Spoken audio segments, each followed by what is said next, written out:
I'm Ned Daly with Diversified Communications, and today I'm joined by David Shore with WWF and the Global Dialogue on Seafood Traceability. And we're also joined by an excellent lineup of panelists who David will introduce. But I'd like to say thank you to David and all the panelists for being available and presenting today during these challenging times for all businesses. If you have any questions throughout the presentation, please submit them through the Q&A box on the right bottom of your screen, and please select all participants. We'll do our best to get to them during the question and answer section of this webinar, coming up at the end of the presentations. So now I will hand it over to David.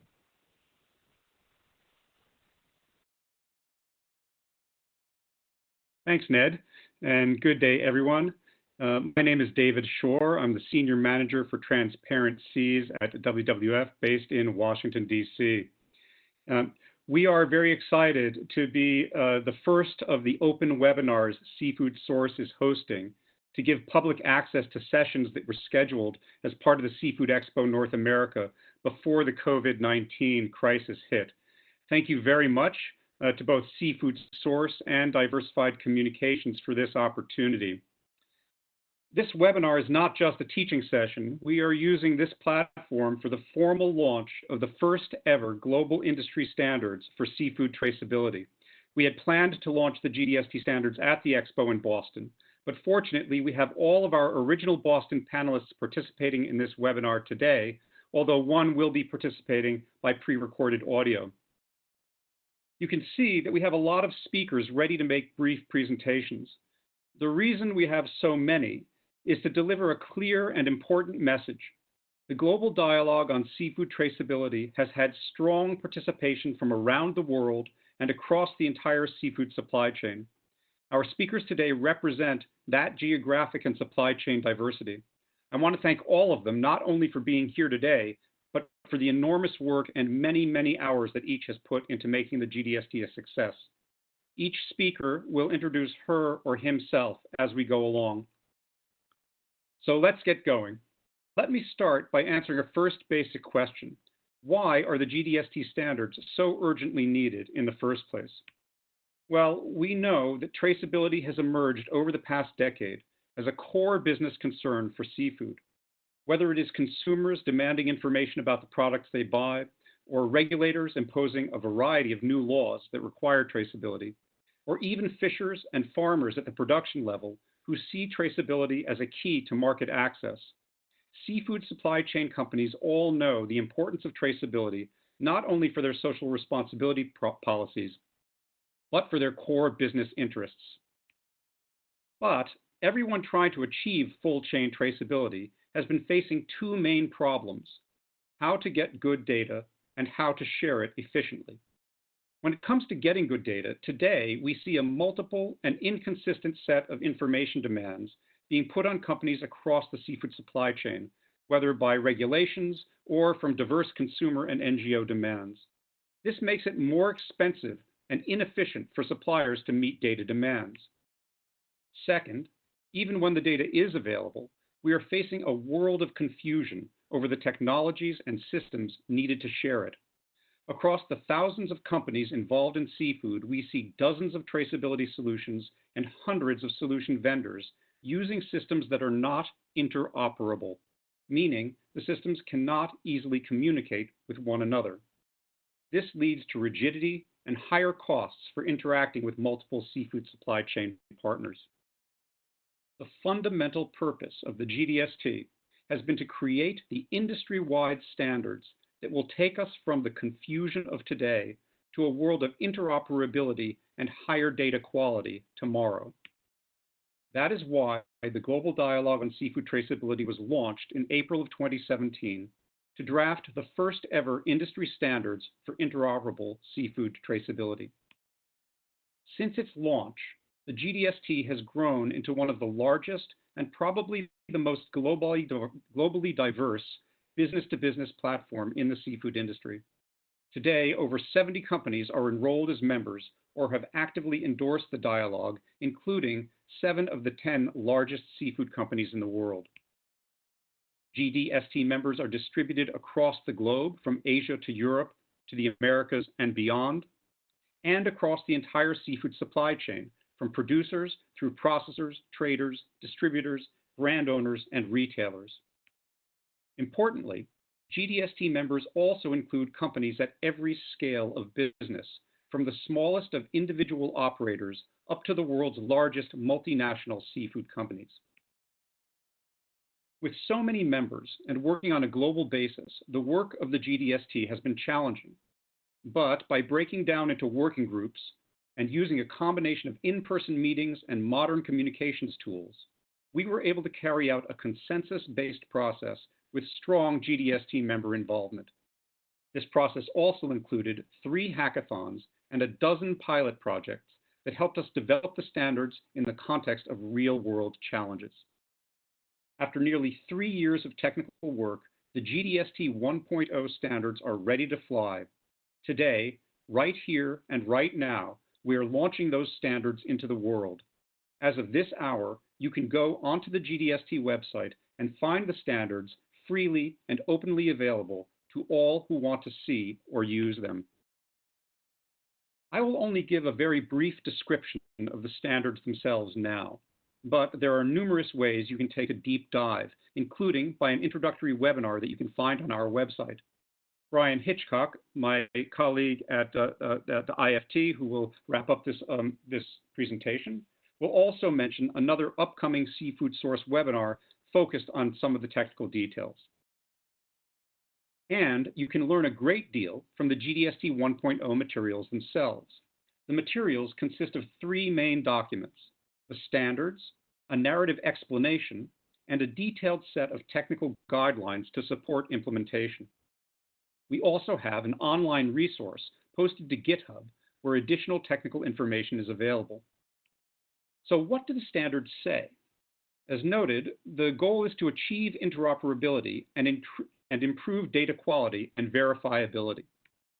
The first step in doing this is to address the confusion over what data should be shared when seafood moves through the supply chain.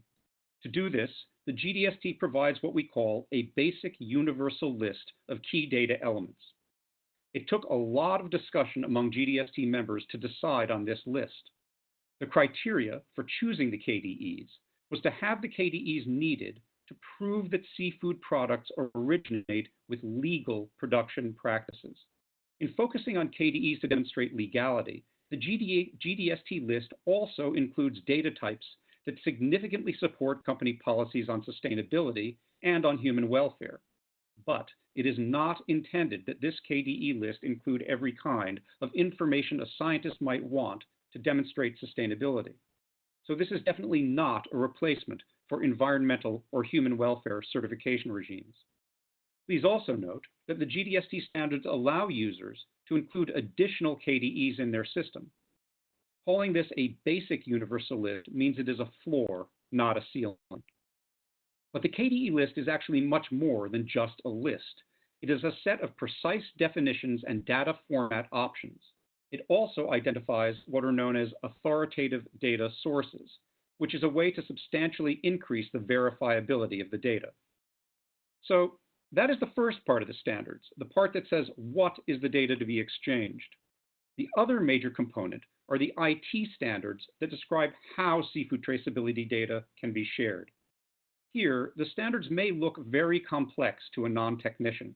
They involve all sorts of acronyms like EPCIS and XML that most people barely understand. But for traceability technicians, the detailed nature of the GDST standards makes them unambiguous and ready to use. In fact, by drafting standards at this level of detail, the GDST has done a lot of the technical homework for systems designers and IT specialists, translating seafood business actions into a language that technicians can easily understand. The GDST IT standards are designed for meeting multiple types of business needs. To pick just a few that are listed on this slide, these include enabling the use of batch lot identifiers on pallets and things, integrating with blockchain solutions, supporting chain of custody certifications, and linking to systems used by retailers for consumer-facing labeling. GDS T 1.0 is also designed for users at all levels of technical sophistication. For example, we have already tested the standards on a solution for small-scale fisheries that takes inputs from simple cell phone text messages, not even requiring a smartphone, and turning them into GDS-T-compatible formats. We have also tested tools that translate Excel spreadsheets into EPCIS GDS-T files. It is also important to note that GDS-T does not require fully digital operations inside every company. GDS-T recognizes that paper-based solutions are still the reality for many actors. While fully digitized supply chains are probably the future for everyone, GDS-T does not mandate internal digitization. It only requires the data transferred between companies be in GDS-T-compliant digital form. Since digital communication is already the norm for just about everyone, at least starting from the primary processors onwards, this is considered a plausible place to start. To summarize this technical overview, we think that the GDS-T standards are robust, flexible, and ready to use. But you shouldn't have to hear this only from me. In a minute, we will hear from companies themselves about the value of GDS-T standards. But before you hear from these individual companies, I want to give you a broader sense for how strong industry support for GDS-T 1.0 already is. First, we have a steering committee of 9 companies and 2 small-scale producer associations whose logos you see here. These companies and associations are not only working hard to bring the GDS-T standards forward for global adoption, they are also themselves leaders in beginning the process of GDS-T implementation. Moreover, our steering committee is now the front edge of a wave of companies that are already publicly pledging to implement the GDS-T standards. In total, more than 30 GDS-T member companies have already signed onto the GDS-T adoption statement. And this has happened in just the past few weeks since the GDS-T 1.0 standards were shared in their final form with our membership. This number is increasing literally daily, and as of this hour, the GDS-T adoption statement is also open to companies that have not been GDS-T members, all of you, so we expect the list to grow substantially. Additionally, if you go onto the GDS-T website, you can find letters of support from many of the most significant industry groups and other organizations that are influential in the sustainable seafood space. These notably include CBOS, which is an initiative by the 10 largest seafood companies in the world, and CBOS has an active partnership with the GDS-T. CBOS has called the GDS-T standards, quote, urgently needed, close quote. Another is the Global Tuna Alliance, which was formed by leading companies to support the implementation of the World Economic Forum Tuna 2020 Traceability Declaration. The GTA is now calling on the dozens of companies who have signed that declaration to prioritize implementing GDS-T standards. There is also support from SALT, a leading multi-stakeholder platform for seafood legality and traceability, and from several leading NGOs focused on seafood sustainability. You can also find a letter of support from the ASC and the MSC, the Aquaculture Stewardship Council and Marine Stewardship Council, noting their participation in the GDS-T process and calling the new standards, quote, a significant contribution to achieving global digital seafood traceability. Finally, and this is very good news for getting GDS-T standards up and running in practice, you can also find on our website a statement that has been signed by 18 member companies that sell seafood traceability technologies and solutions, including some of the best known in the seafood sector. Our last industry speaker today, Eric Eno-Tam, will say more about this. I'll just close by saying what I think all this means. It means that with the launch of GDS-T standards today, we don't have to wait until tomorrow to make interoperable and verifiable seafood traceability a reality. We can start right now. With that, I'm very pleased to hand the microphone over to Britta Gallus of Metro AG, who serves as the co-chair of the GDS-T Steering Committee and has been part of the GDS-T process since it was just a preliminary concept. Go ahead, Britta, thank you. Thanks, David. Hello, listeners.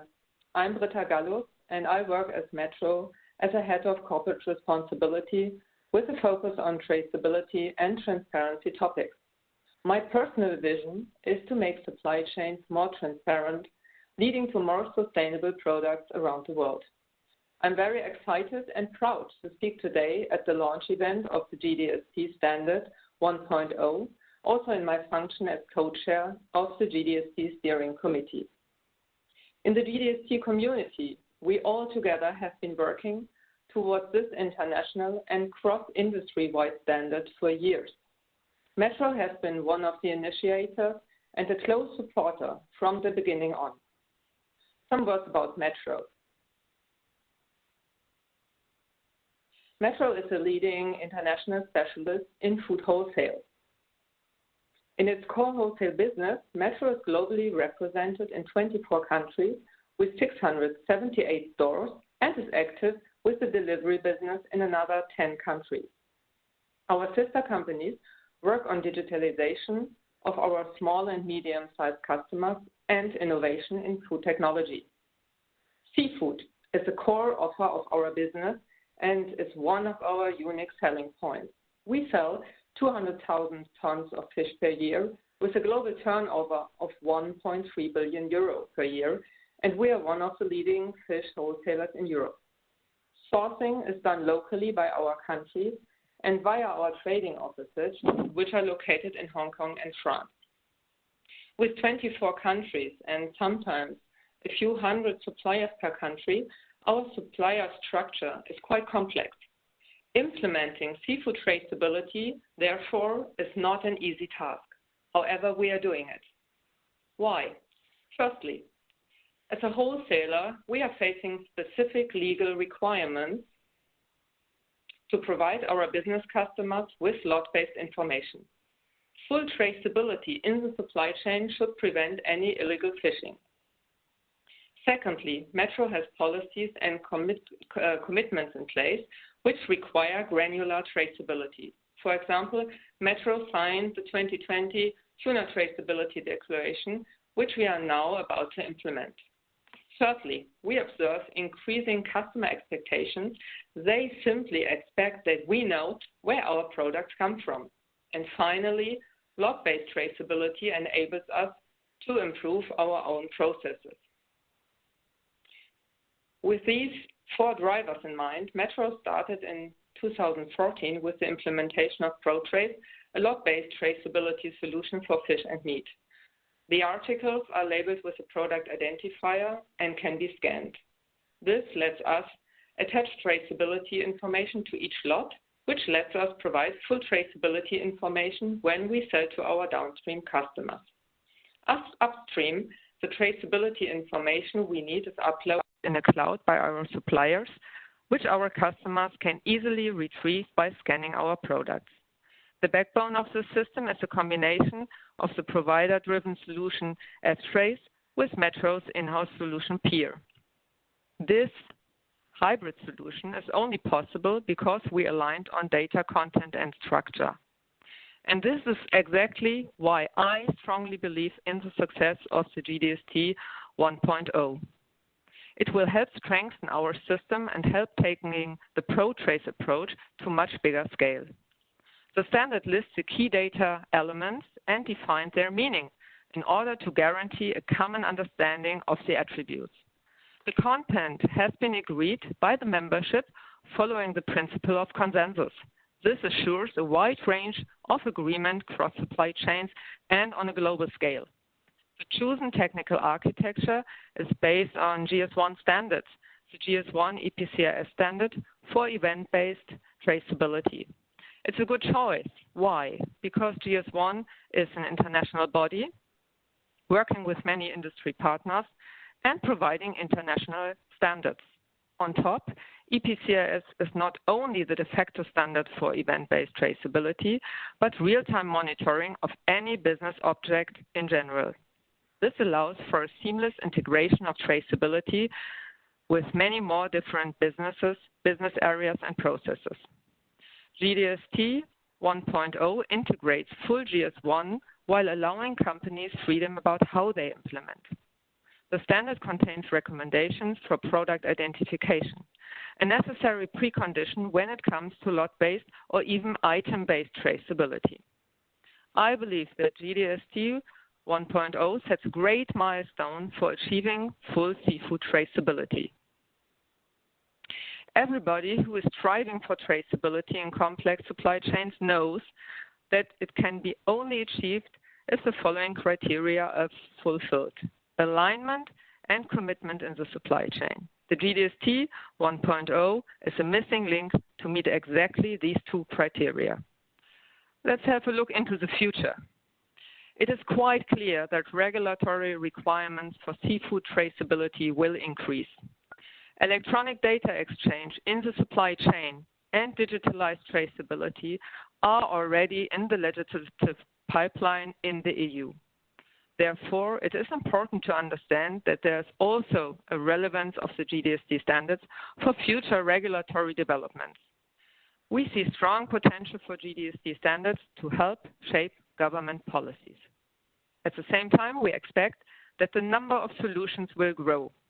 Therefore, international industry standards providing guidance, standards and tools for connecting existing solutions and providing easy access to information is necessary.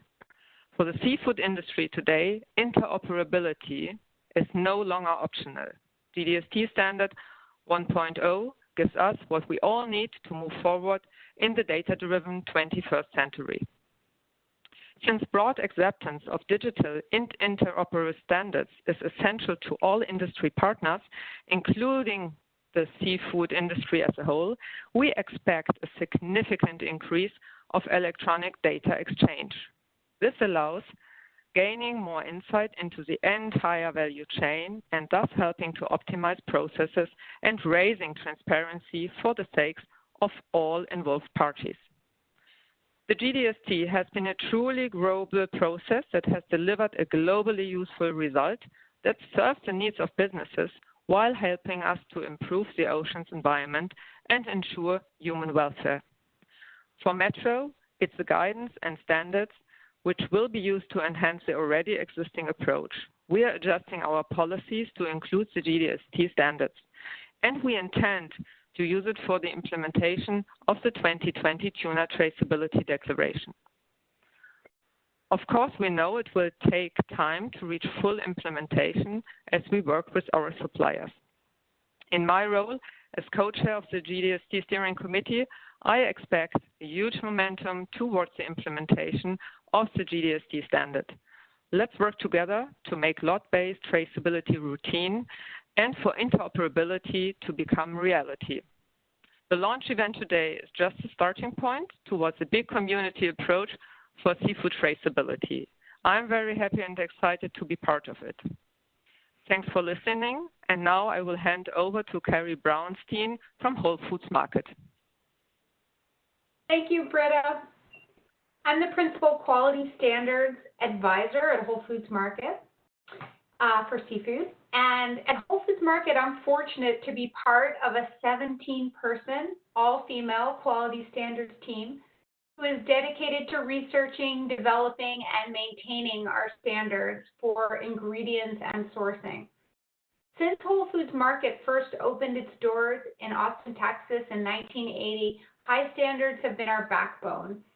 Our quality standards govern what we will and what we will not sell. We're now the largest organic retailer in the United States with over 500 stores in the US, Canada, and UK. Traceability is the cornerstone of Whole Foods Market standards for seafood, critical for not only sustainability, but also food safety and social responsibility. With traceability, we ensure that our sourcing standards are being met. Because our standards for both wild-caught and farm seafood are fishery and farm-specific, it's critical that we can trace seafood all the way back to its source. Because quality standards are not static, we're always working to improve. Over the past 6 months, we've begun working to implement the GDST standards to improve data capture throughout the supply chain. Working with the team at the GDST has really provided a larger network of experts with whom we can now collaborate, rather than trying to address traceability challenges only on our own. GDST 1.0 provides traceability requirements without mandating the traceability system within which they're implemented. So this will provide flexibility for producers within supply chains.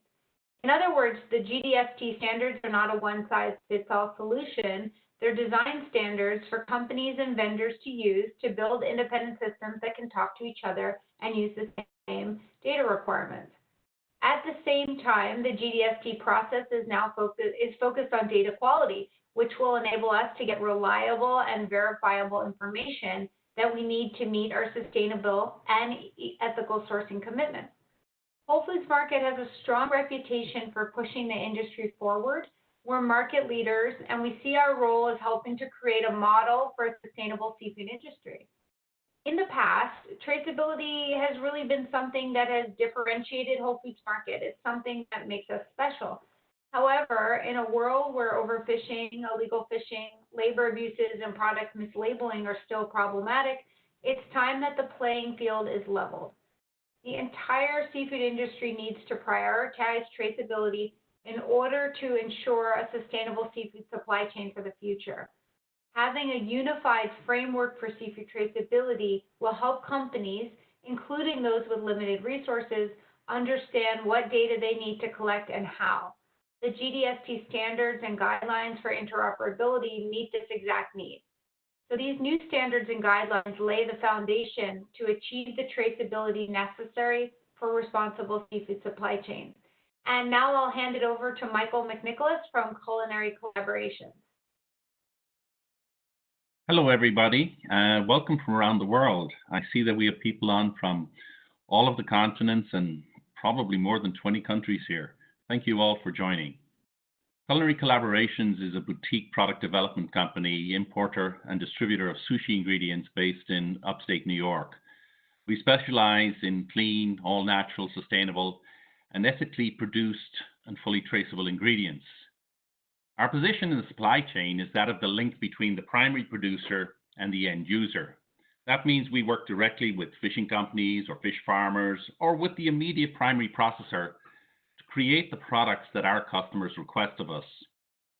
I've been committed to traceability for quite a long time, was a member of the first beta program for electronic traceability in seafood in 2009. Today, we see a plethora of offerings and a variety of solutions when it comes to digital traceability. So the underlying goal of the GDST has been to enable access to verifiable information to ensure legal origin and responsible sourcing of seafood products. This is specifically what our customers ask for every day. Up until now, it's been a challenge in getting agreement on something as simple as what a KDE is or what it meant.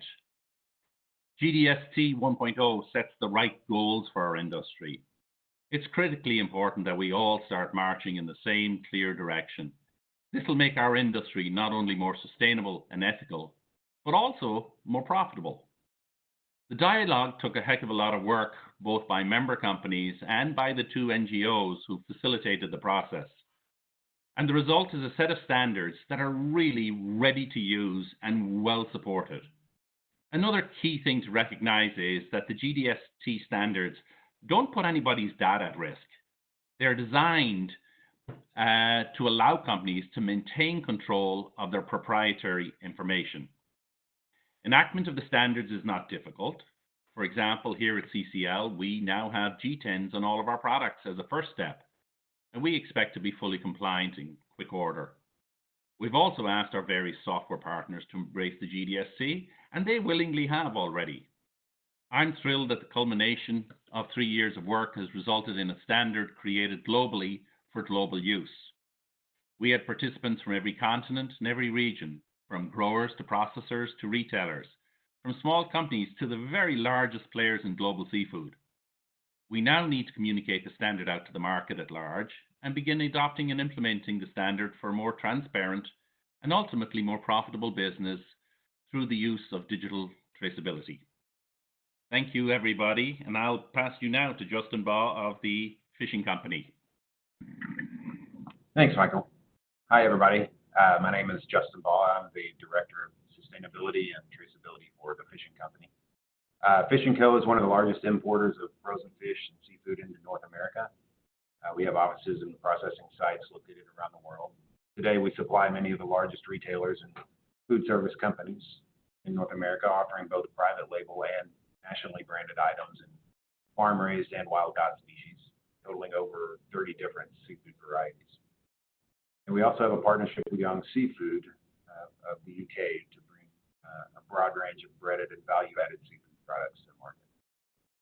The fishing company is committed to protecting our environment, our ecosystems, and our world.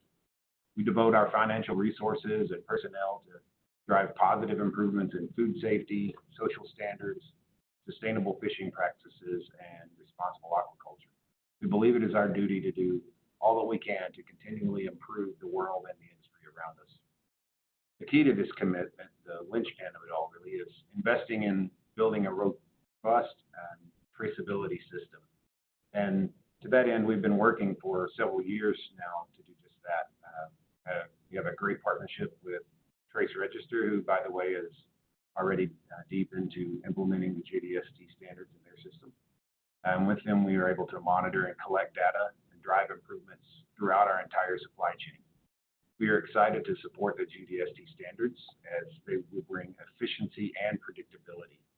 We know that the fishing company and our suppliers will all have to continue investing in traceability in the future. With GDS T standards, we can all be more certain that our investments in these traceability systems will be consistent with trends in the industry. GDS T 1.0 provides the kind of traceability standards that our company needs to reduce costs and confusion as we deal with multiple upstream and downstream partners. It will also help us meet our sustainability and social responsibility. Whether it's shrimp farm in India or a large factory trawler in Alaska or an artisanal small boat fleet in Peru, with the diversity of seafood species, geographies, languages, cultures, and a variety of technology landscapes that we navigate in our many supply chains, it's just not realistic to expect a single solution to fit every one of our partners. The open data sharing made possible by the GDS T standard will not only bring together existing systems, but will spur the innovation needed to achieve 100% coverage throughout our supply chains. The fishing company has been working with the Global Dialogue for over 3 years now. The value of this industry standard was not hard to recognize even from the beginning. We are proud to be a part of helping shape the GDS T 1.0 standard, and we are excited for what the future holds in terms of its application and impact on our industry. We can see the day when all of our supply chains are digitized and fully traceable. It wouldn't be possible without the GDS T standard. I'd like to thank all of you again for joining today. And up next, I would like to introduce Roxanne and Inga with the Thai Union Group. Go away, Roxanne. Thank you, Justin. Hi, everybody. Thank you for joining the session from wherever you are in the world. My name is Roxanne Aninga. I'm the Sustainability Director for Thai Union North America. I'm based in Los Angeles, California. And I oversee the implementation of our global sea change sustainability strategy for all of our American-based companies. So that's Chicken of the Sea International, Chicken of the Sea Frozen Foods, and U.S. Pet Nutrition. Thai Union manufactures in 16 countries and operates globally, sourcing from fisheries and farms all over the world. We offer seafood products in ambient, frozen, chilled, fish oil, and pet food, with ambient tuna and frozen shrimp as our largest categories. Thai Union sells consumer packaged goods, both branded and as private label. We sell raw ingredients, and we sell to retailers, food service, and pet food companies.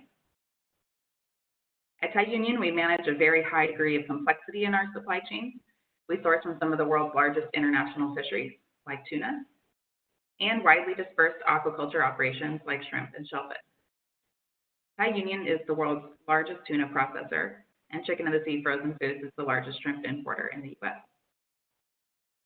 Thai Union believes strongly in the importance of traceability. In fact, we see it as the backbone of sustainability and the core of our business. Our sustainability team works closely across all departments to design and implement systems that fit our needs and deliver our sustainability commitments. As an example, our Vice President of IT in North America, Ignatius Dharma, built the software that Thai Union uses globally to track all of our products through manufacturing. He's been a key member of our team, and last year, you may remember, he actually spoke on the GDS T panel in Boston. He's attended meetings of the GDS T in Hong Kong, and he provides ongoing technical expertise for exactly how traceability issues can be addressed according to the needs of our business. He's now leading our team in implementation of the GDS T to our internal system and testing with our suppliers.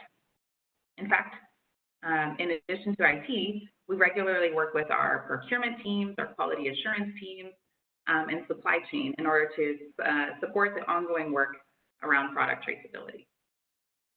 As we all know, the data we share is only as good as the data that we receive. So it's essential that the entire industry work together to harmonize our efforts on traceability. We believe these new GDST standards are an important step in that direction. Thai Union has been involved in pilots, hackathons, provided technical support to ground truth the GDST standards as they've been developed. And now we're involved in their early implementation. The new GDST standards help simplify which data elements need to be collected, and the standards simplify data transfer for all different supply chain configurations, from the very complex to the more integrated. For Thai Union's more vertically integrated supply chains, manage the data from manufacturer to distribution. First, we use the unique code that corresponds to the catch certificate, which the GDST created using a URL. This code follows the fish through the factory and is incorporated into a lot number. That number is then printed onto products and moved through the supply chain. Once the products reach consumers, all the traceability information can then be accessed online from Thai Union's website. For our supply chains that are not vertically integrated, we have to manage data coming from many different formats. To improve the efficiency of these data transfers, we're now testing the interoperability of the GDST standard with our suppliers. We're running tests to learn how our implementation of the GDST standards will work technically. We know this will take time, and there will be keys to work out along the way. So it's a big comfort knowing that GDST will continue to provide support as we all work through this process. Our first test will be with Nutrendo, who sells us frozen yellowfin tuna from Indonesia.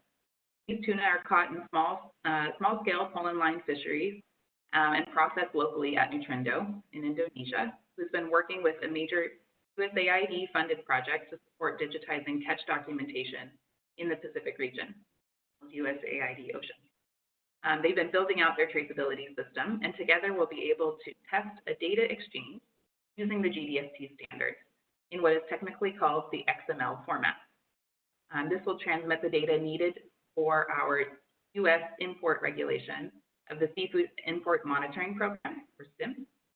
This will vastly improve the efficiency of our data transfer to meet these requirements and allow us to move away from the emailed spreadsheets that we're using now. And for any of you who've done this, you know that's slow and tedious. So this will make it a lot easier and more efficient for our business and possible for the computers to speak directly to one another through a shared XML link.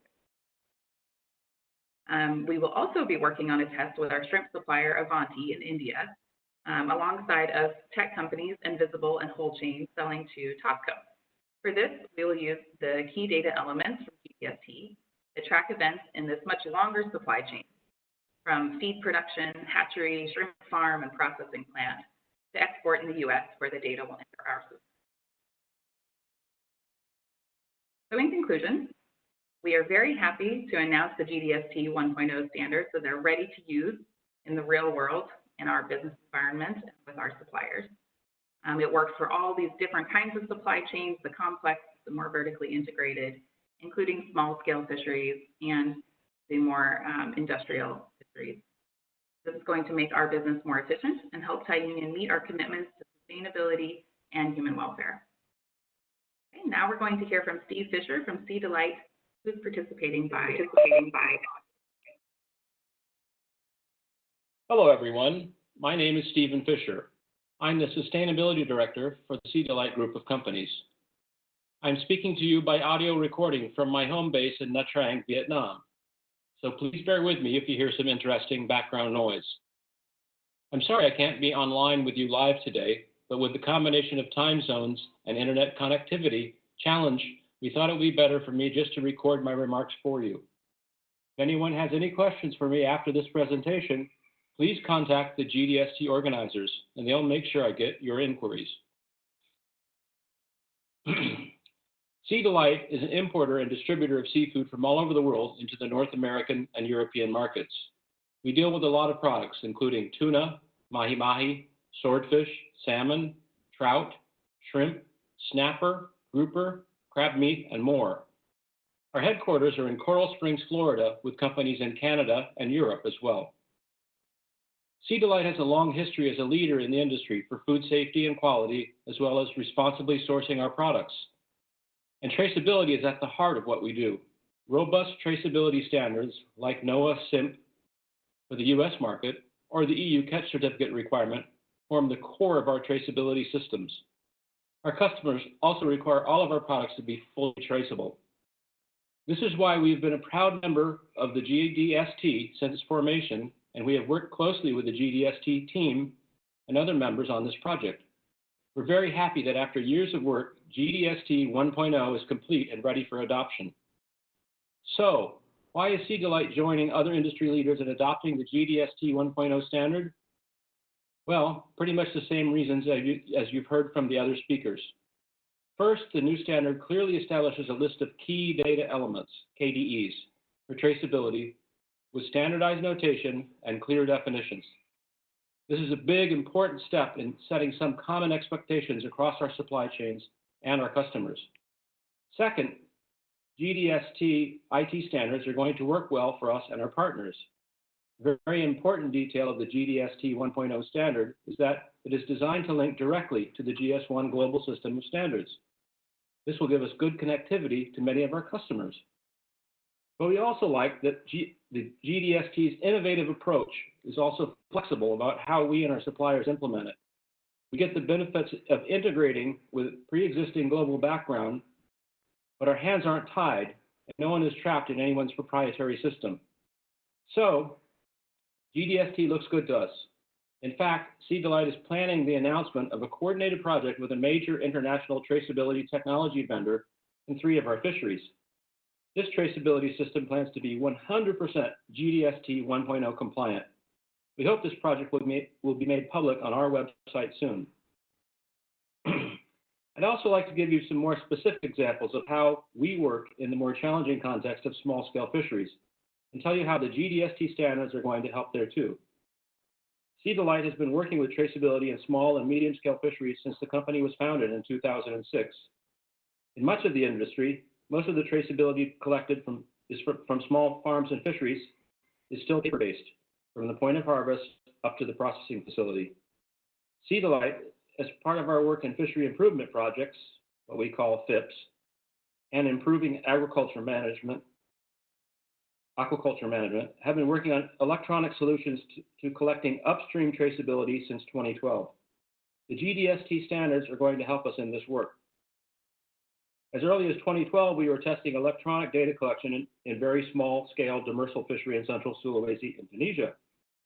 We were able to remotely collect electronic data on catch coordinates, catch area, vessel trip dates, dates of capture, landing location, and dates of landing. But there was something else that was very important to the fishers and their families. The devices we used allowed 3 messages to be sent back to shore by GPS, and this feature proved to be the most popular with the fishers. The messages were, "I'm okay," "help," and "emergency."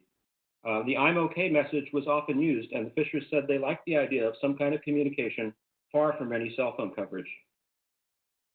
In 2013, we also pioneered using Android pads to collect similar data in Indonesian fishing ports. These trials taught us the limits of relying on cell phone and internet coverage in remote areas. It also taught us about the physical limitations of handheld devices. More recently, we've been working more successfully in the handline tuna and swordfish fisheries in South Central Vietnam. We have developed an onboard data collection app that not only collects many of the GDST KDEs, it also allows photo documentation of the catch and records each entry's date, time, and GPS location. We're now working with the Vietnam Tuna Association, Vina Tuna, which, by the way, also participated in the GDST process, to use the lessons learned from our app to inspire the design of a prototype e-logbook for the same fishery. The goal is that this e-logbook will meet new Vietnam Department of Fisheries requirements as we all work together to improve management of Vietnam's fisheries. I want to give you one more example, and this time it's about a paper-based system, and then I'm going to tell you why this is all relevant for the GDST. In our Vietnam tuna fisheries improvement project, Vina Tuna and FIP partners from industry are concerned about tracking and identifying fish actually sourced from the Vietnam tuna fishery. In response to these concerns, we worked with Vina Tuna to create a paper-based traceability system for all the processes that are participating in the tuna FIP. That system has been up and running for more than 2 years now and is working decently well for a paper-based system. And this is where the GDST comes in. In Vietnam, we've invested in an app for the fishers and a paper-based traceability system for the processors. And all of this has to line up with the demands of the EU regulation and US SIMP and with our customers' demands for transparent and reliable traceability systems. What we need to be efficient and cost-effective is to get all these efforts linked up to be digital and interoperable. So one of the things we're about to start doing is working with fishers, Vina Tuna, WWF, and the fisheries managers to use GDST 1.0 as the backbone of how we tie all this together. We are also invested in Mahi FIPs in Peru and Ecuador, where GDST 1.0 will also be implemented. I can't tell you how much easier this will make things for a company like Sea Delight to be getting all this data in a coherent, standardized way, and to know it can be digitally traced all the way back to the sea and all the way forward to the plate. So this is ambitious, but we're also realistic. We have to set the goal of having GDST standards that allow for phased implementation over time, and it may take years. It is important that the GDST standards don't require placing devices with apps on every small-scale boat tomorrow, but it's also important that GDST sets a clear vision for the future and provides some of the key tools we need to get there. In conclusion, I'll just say that GDST standards work for us whether we're talking about how we work with the top shelf traceability vendors or in some of the small-scale fisheries where we buy our fish. Sea Delight and GDST share the same vision: traceable and sustainable sources of seafood. This is a vision inspired by the people in the fishing communities where we work and live. It's traceability for our business and traceability for their future. Thank you. Thanks, Steve. We will now turn the microphone to Eric Eno Tam, co-founder of This Fish. Go ahead, Eric. Thanks, David. Yeah, I'm the CEO and co-founder of This Fish. We are a Vancouver-based company that's developed traceability and production software really focused on the seafood processing sector. So I've been asked today to speak as a representative of one of 18 tech companies that have endorsed the new GDST data standards. So many of us also participated in the GDST hackathons and technical pilot projects. So I'm just going to start by quoting from the statement that all 18 companies signed. So here we go, quote, "Having examined GDST 1.0 from a commercial and technical perspective, we're happy to state our full support for these important new standards. GDST 1.0 opens the door to global interoperability and verifiability that will increase the value of seafood traceability systems and strengthen the seafood industry as a whole. We are committed to developing traceability solutions that adhere to the GDST 1.0 standards as an important part of our product suite." So that's a pretty resounding endorsement from the 18 tech vendors, and I suspect over the coming months there'll be many more signing on. There's actually a diverse ecosystem of companies that are supplying technology to seafood supply chains. There's e-logs and electronic monitoring on fishing vessels, farm management software for aquaculture, manufacturing software such as the technology that we developed, supply chain and traceability platforms, and more recently, the rise of blockchain-enabled apps. So building a digital ecosystem involves the need for collaboration, the sharing of data from app to app, platform to platform. So the GDST standards are going to help to facilitate that. So what are the benefits going to be to the industry? Well, I really see them as threefold. First, the standards are likely to help reduce traceability costs. They'll definitely make life a lot easier for software engineers as they integrate apps to push and pull electronic data throughout the supply chain. Second, the standards help to clarify the types, names, and definitions of data and could actually reduce noncompliance that often arises from simple confusion. We now have a common language to talk about the data. And third, data standards are going to be absolutely critical with the rise of blockchain, artificial intelligence, and machine learning, which all depend on quality data. In fact, I believe there's enormous opportunities to increase the commercial value of traceability data through AI and machine learning. Imagine a future where traceability data, including the vessel, species, fishing area, fish size, and so on, could be run through an AI-enabled app to help processors predict yields or retailers to predict quality and freshness. So standardized quality data is going to be critical to that future and really help bring this ancient industry into the digital age. That's ultimately why you are seeing so many tech companies endorse the new GDS T standards. It's the future. Thanks, and I'd like to now pass it over to Brian Hitchcock with the Global Food Traceability Center. Hello, and greetings from Chicago. I'm Brian Hitchcock, Executive Director at the Institute of Food Technologists Global Food Traceability Center. IFT is a nonprofit scientific association focused on delivering a safe, nutritious, and sustainable food supply for all.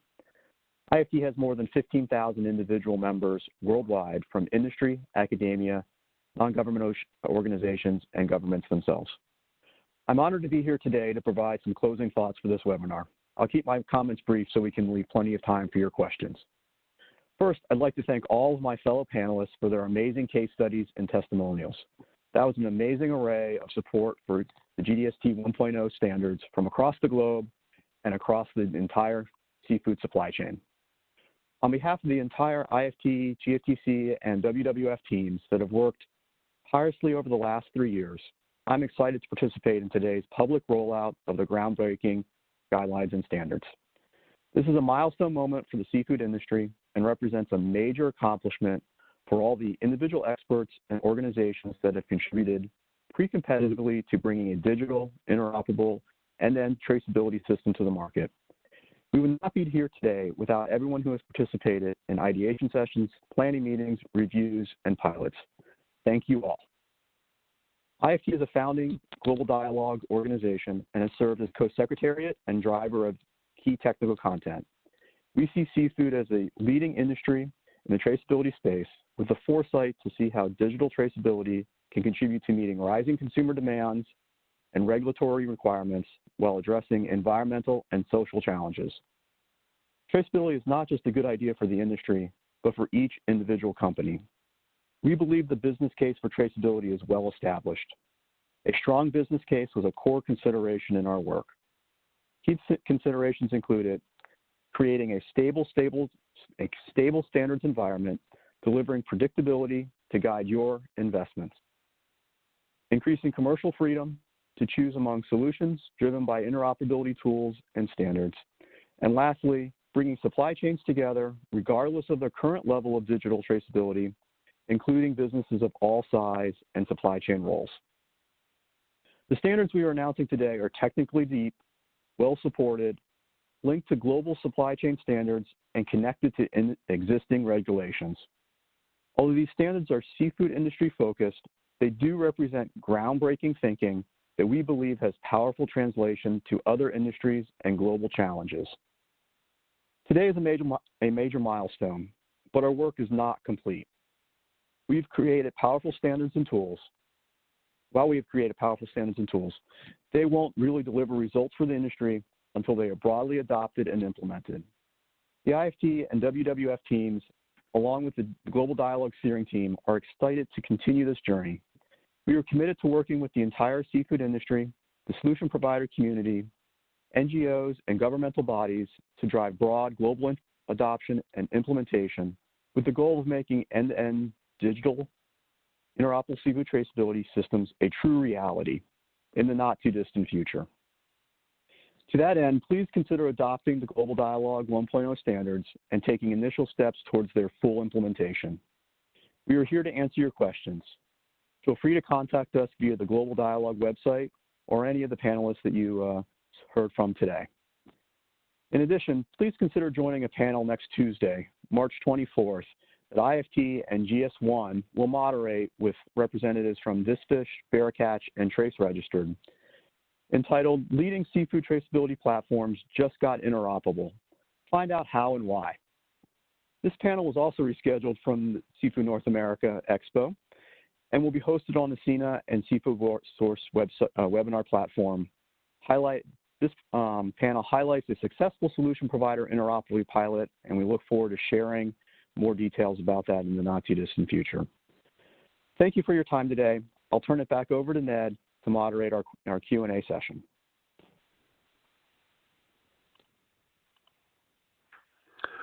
All right, thank you very much, Brian, David, and all our speakers. If we're ready for some questions from the audience, I will handle that. If any of our webinar audience members have a question, please submit it using the Q&A box on the right bottom of your screen and select all participants. So the first question we have, David, is traceability relies on quality and verifiability of data input. Catch certificates don't provide independent objective data. Why does GDS T not require objective data sources like remote electronic monitoring of large-scale high-risk fisheries, e.g. tuna?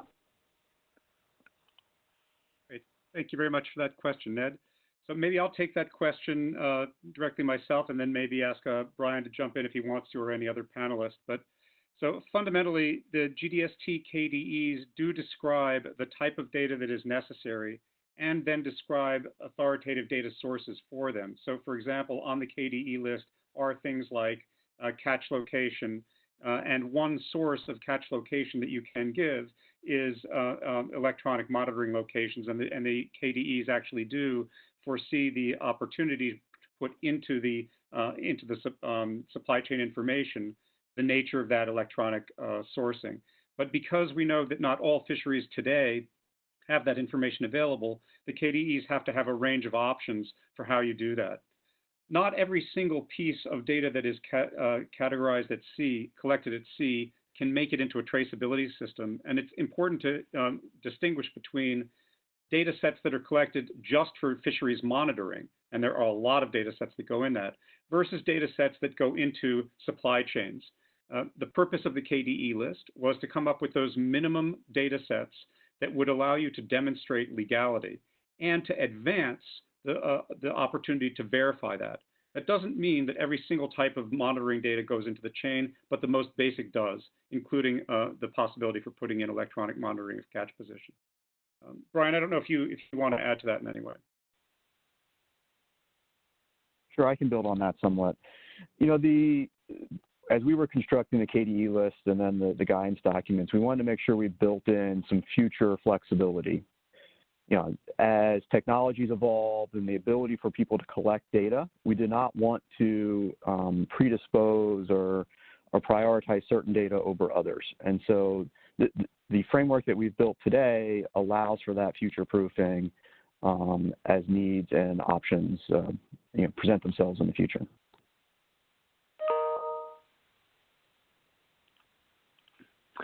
Great. Next question looks like it's for Britta. How do we harness your enthusiasm and passion and get global CEOs who aren't currently engaged?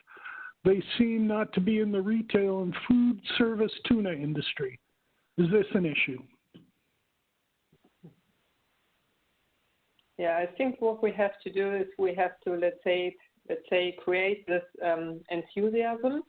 And we do have, for example, for tuna, the 2020 Tuna Traceability Declaration. And we, and I think also other companies, think that exactly this standard can be the one how we implement the traceability requirement in this declaration. This is the way forward. So we believe in that, and we will go this way.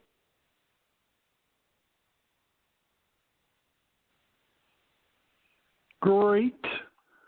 Next question. I'll send this one to you, David.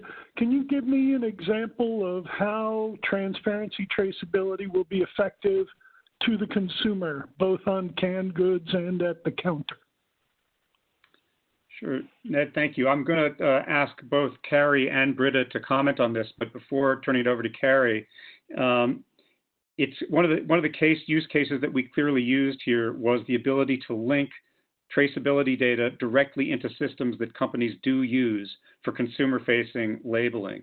So, in fact, the point of having a standard like this is that you use the same way of packaging data and transferring it from the fisherman or aquaculture farm primary processor right on, but that same format of data and same content of data can be used at the other end of the chain by a company, maybe it's a retailer, that wants to make that information directly available to its consumer.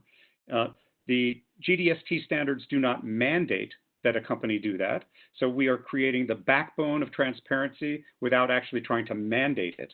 But any company that wants to use it for that kind of transparency can. And I think some of the companies that that have on the line right now are companies that are very much oriented towards providing their customers with good information about their products. So Carrie, can you go at this question a little bit to give an example of how traceability and transparency will be effective to the consumer on either canned goods or at the fresh fish counter? Sure, yeah, and I do actually want to just add to one thing on that last question as well, if I may, which was, how do you get other companies to work on traceability and adopt these standards? Because I think just what we're doing right now, talking about how Metro and Whole Foods are supporting these standards as part of that, companies will see other companies doing it and hopefully get excited. Also, hopefully this will become the cost of doing business in the seafood industry, where, if a retailer doesn't want to develop a traceability program based on these kinds of strong standards, they'll have a difficult time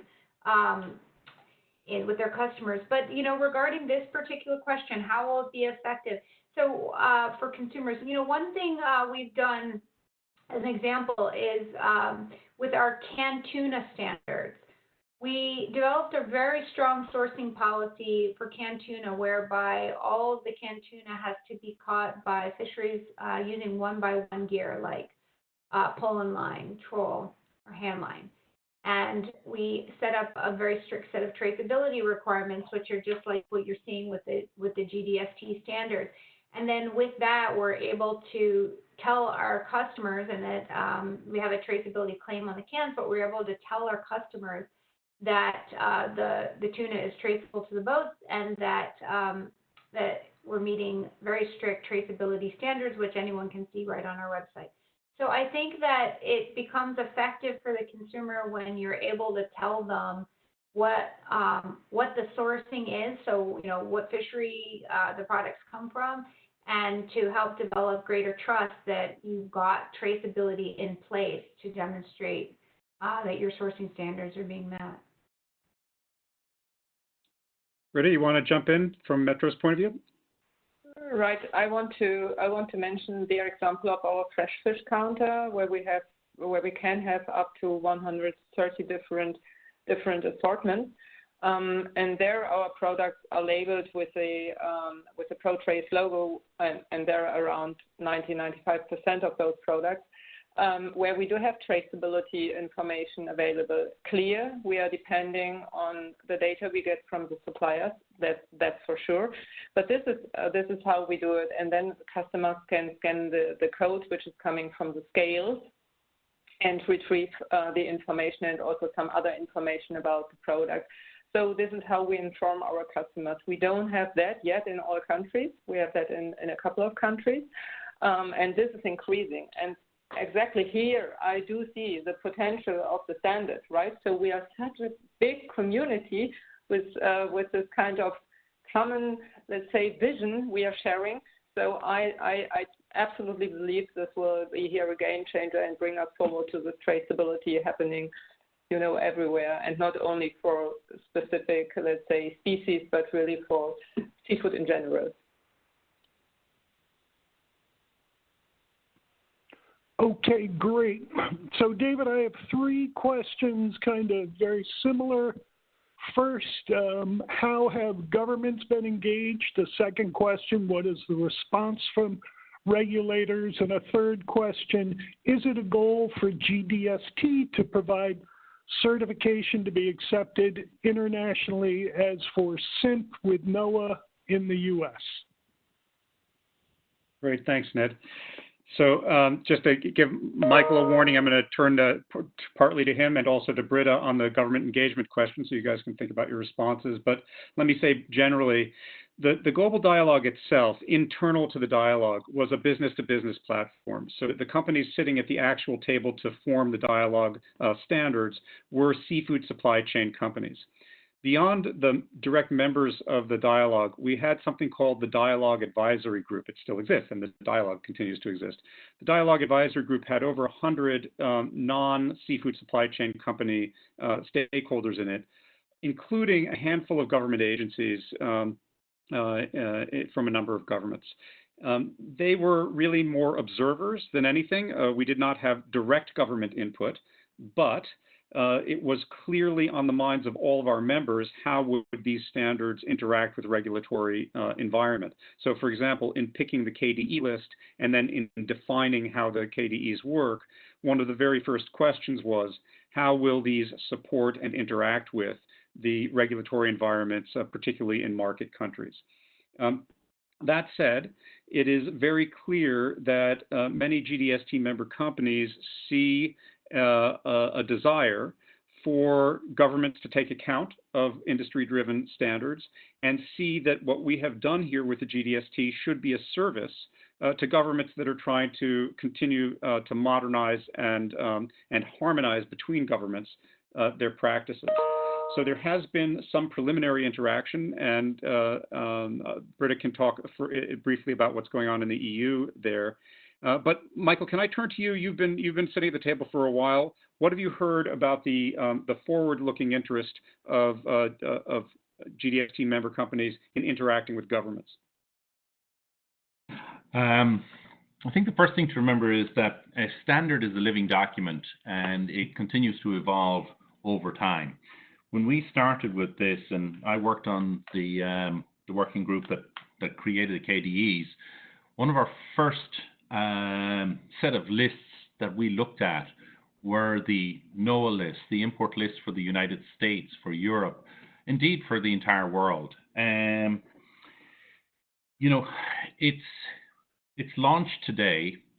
It would be very nice to see the standard embraced by the industry such that governments would actually start to respect it as a source of true traceability and look to work with us in the future and take it up. At least that would be our hope. Thanks, Michael. Rudy, you want to just give us a short answer about what's going on in the EU and how GDST has already been somewhat called upon by a government to give input? Yeah, right.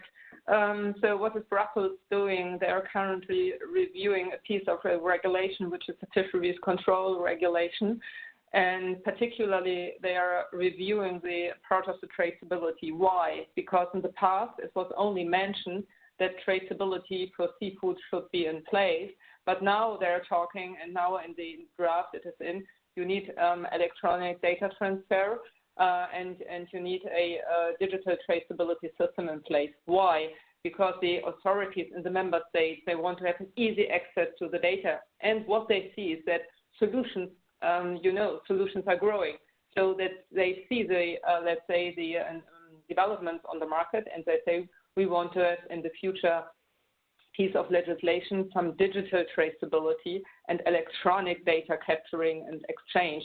And David and I, we had the possibility to talk at the workshop in Brussels together with the European Commission, the different member states last October. And I think for them it was for the European Commission and member states, crucial to see that such an initiative with so many support, so many companies, cross industry and on a global scale is exactly working on this standard and wants to implement the standard. So I think that was a very, very, very positive message for the European Commission to see that industry is doing something, because this will help us, let's say, to shape the future solution, which will come at least from Brussels. Thanks, Britta. I'm going to ask Brian Hitchcock to jump back in also because IFT has had a great deal of experience at the borderline between industry standards and regulatory issues here in the United States. Brian, can you comment on this a little bit? Sure. Thank you, David. And actually, my organization was ultimately founded off of interfaces with the U.S. government and specifically the FDA on creating digital traceability systems. So we maintain close relationships with the agencies and with legislators over those years, and as recently as last week, having some discussions. They're universally excited to see what we're creating here. And how, from an industry perspective, we're moving the needles forward and how they interface with the work that they're doing at a legislative and at a, guidance rule basis. So those conversations continue and those partnerships continue. Great, Brian. Thank you. Ned, I think I'll go on to the last part of that question then on the particular question on certification. Can you read that question again, please? Sorry, Ned, you there? Sure, yes. Sorry about that. I just need to scroll up to it. Let's see. Is the goal for GDS T to provide certification to be accepted internationally as for SIMP with NOAA in the U.S.? But before I answer that question, I'm gonna warn Carrie and Justin that I want them to weigh in on this a little bit. Let me answer a preliminary question, which is the global dialogue finished now that we've released these standards? And the answer is no, clearly not. As a couple of people have already said, I think Michael McNicholas just said, these are 1.0 standards. And one of the things our steering committee is working hard to do now is to secure the institutional environment that will be needed to help those 1.0 standards grow to 1.1, 1.2, and 2.0 and beyond. In that context, the question has come up, should this become a certification regime? And I think that the jury is still out in some sense on that.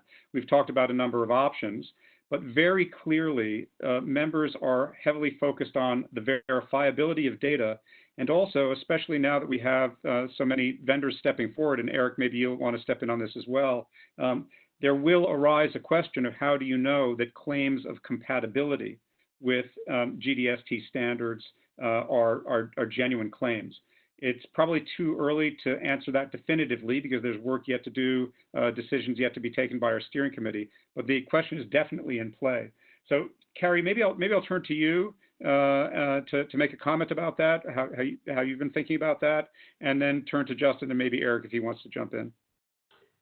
Yeah, I think these are still open questions. I mean, one of the first things that I was thinking about when I got involved with the steering committee and saw the strength of these standards was right off the bat was, okay, well, how do you verify that the traceability standards are actually being met? In other words, if you require all this data and you require the data in certain formats and you require interoperability, and how do you make sure that the data that are being put in are good data and it's not a garbage in, garbage out kind of situation? So we've been talking about this kind of thing and exploring.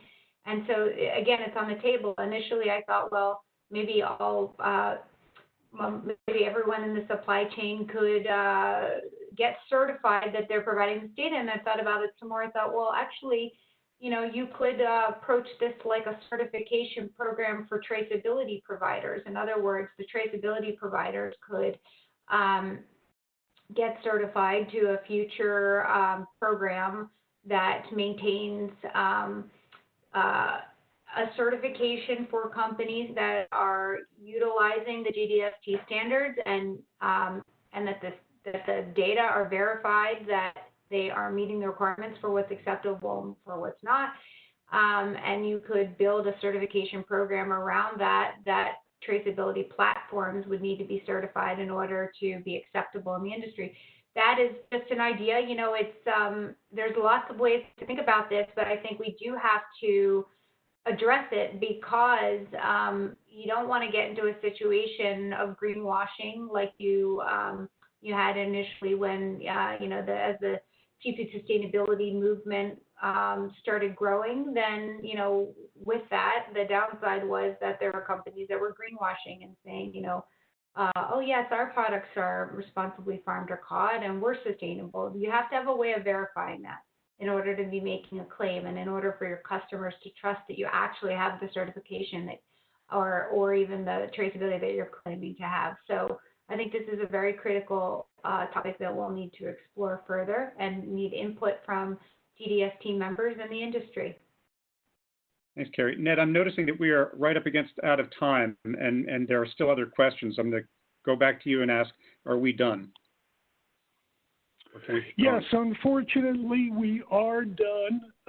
I'm sorry about that. We can share the other questions with GDST, so those can get responded to, but the tech team does need to move on. So I'd just like to say thank you to everybody for joining the webinar today.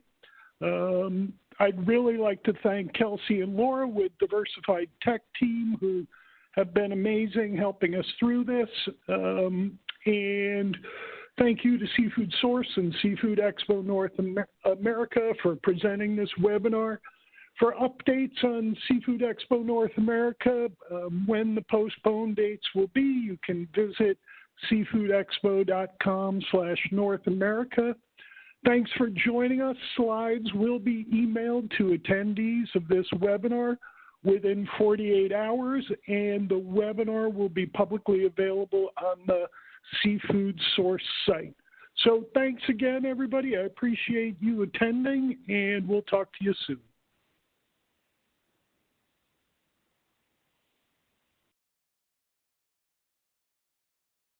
Thank you, Ned, and everybody.